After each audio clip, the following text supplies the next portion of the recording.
tällä kertaa sitten potkuriakselin rasvausta ja uudet möhnät sisällä. Potkuri on pois. Ensi hohtimilla toi pinni. Se on lujaa yleensä kieli. Voi olla kirottua hommaa.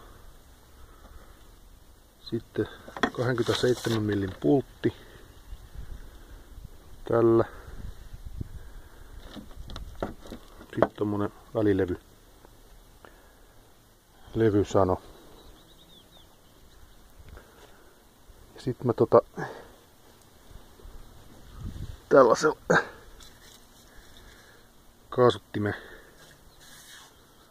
ja sun muiden osien puhdistajalla vedin noin osat ja nyt vaan sitten uudet rasvat sisään ja homma koko ja sitten on tääkin homma hoidettu tältä vuodelta.